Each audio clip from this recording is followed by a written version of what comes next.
কোরআন প্রেমিক ভাইয়েরা, একটু যদি আপনি গবেষণা করেন, আমার নবীজি অস্ত্র দিয়ে ইসলাম প্রচার করে নাই। আমার নবীজি আপনার বোমা হামলা করে ইসলাম প্রচার করে নাই, জোরদাবস্তি করে ইসলাম প্রচার করে নাই।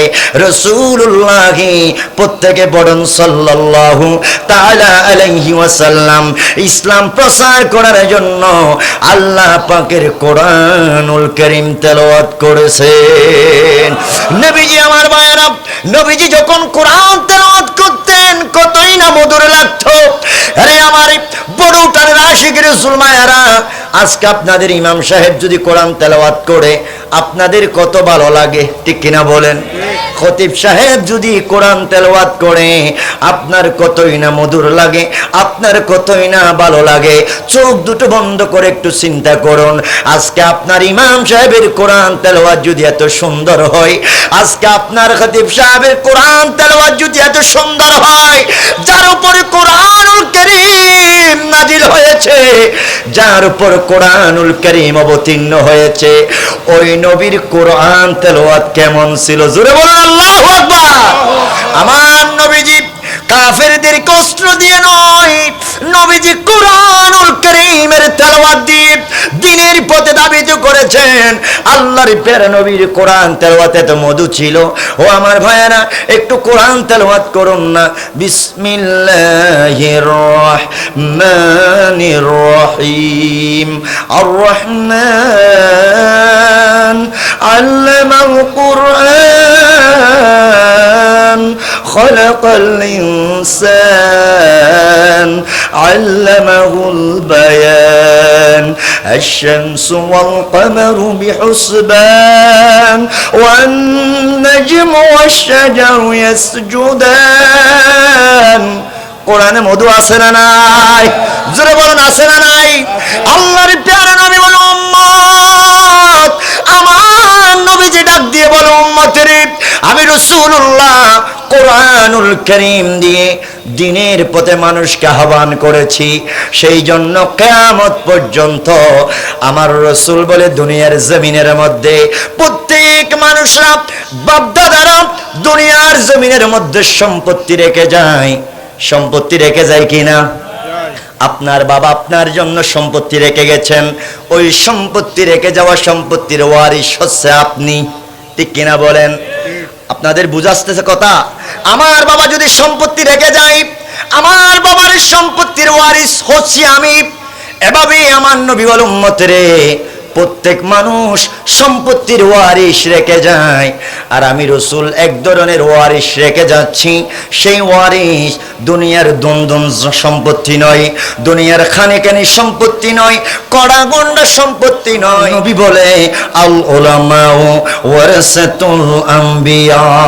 জোরে বলুন আল্লাহু আকবার। আরেকটু জোরে বলুন আল্লাহু আকবার। আমার নবী বলে, উম্মত আল উলামা ওয়ারাসাতুল আম্বিয়া, আমি রাসূলুল্লাহর ওয়ারিস হলো আলেমরা, আমি রাসূলুল্লাহর ওয়ারিস হলো উলামায়ে কেরামরা। আমি যেভাবে কোরআনুল কারীমের তেলাওয়াতের মাধ্যমে, কোরআনের বাণীর মাধ্যমে আমি যেভাবে মানুষের অধিকার ফিরিয়ে দিয়েছিলাম, আমি যেভাবে অন্যায় অনাচার থেকে মানুষকে আদর্শবান করেছিলাম, সেভাবে আমার উলামায়ে কেরাম কিয়ামত পর্যন্ত আমার ওয়ারিসেরা কোরআনের মাধ্যমে, আমি রাসূলুল্লাহর দেওয়া হাদিসে পাকের মাধ্যমে এভাবে কোরআনের বাগান সাজিয়ে, দ্বীনের বাগান সাজিয়ে আলোচনার ব্যবস্থা করবে, মানুষকে হেদায়েতের পথে আহ্বান করবে। জোরে বলুন সুবহানাল্লাহ। আরেকটু জোরে বলুন সুবহানাল্লাহ। আজকের মাহফিল সেই জন্য হেদায়েতের নিয়তে বসে যান। বলুন হেদায়েত দান করবেন কে? আরেকটু জোরে বলুন কে?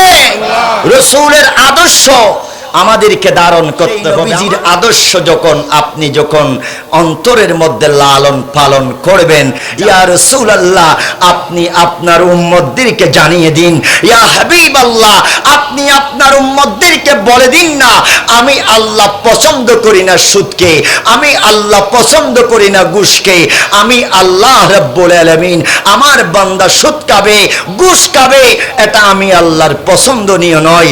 আল্লাহ পাকের বাণী পাওয়ার পরে আমার রাসূল বলে দিলেন উম্মতদের মাঝে, ও উম্মতেরা, আল্লাহর কোরআন বলতেছে আহাল্লাল্লাহুল বাইআ ওয়া হাররামার রিবা। আল্লাহ পাক বলতেছেন আমি আল্লাহ সুদকে হারাম করে দিলাম, ব্যবসাকে হালাল করে দিলাম। জোরে বলুন, সুদকে হারাম করে দিয়েছেন কে? আর একটু জোরে বলুন, কে? আর ব্যবসাকে হালাল করে দিয়েছেন কে? ব্যবসাকে হালাল করেছেন আল্লাহ, সুদকে হারাম করেছেন আল্লাহ। মক্কা মুআজ্জামায় যখন আল্লাহর কোরআন যখন ছড়িয়ে পড়ল, মানুষ আল্লাহর নবীর উম্মতেরা সুদ ঘুষ ছেড়ে দিল, সুদ খাওয়া বন্ধ করে দিল, ঘুষ খাওয়া বন্ধ করে দিল। তো যেই এলাকার মধ্যে, যেই সমাজের মধ্যে, যেই কান্ট্রির মধ্যে, যেই দেশের মধ্যে, যেই রাষ্ট্রের মধ্যে সুদ এবং ঘুষের ব্যবস্থা থাকবে না, সেই দেশ তো এমনিতে সুন্দর হয়ে যাবে। ঠিক কিনা বলেন? আরেকটু জোরে বলুন, ঠিক কিনা? আমাদের শিক্ষা গ্রহণ করতে হবে। রাসূলুল্লাহর জামানায় সুদকে হারাম করা হয়েছে।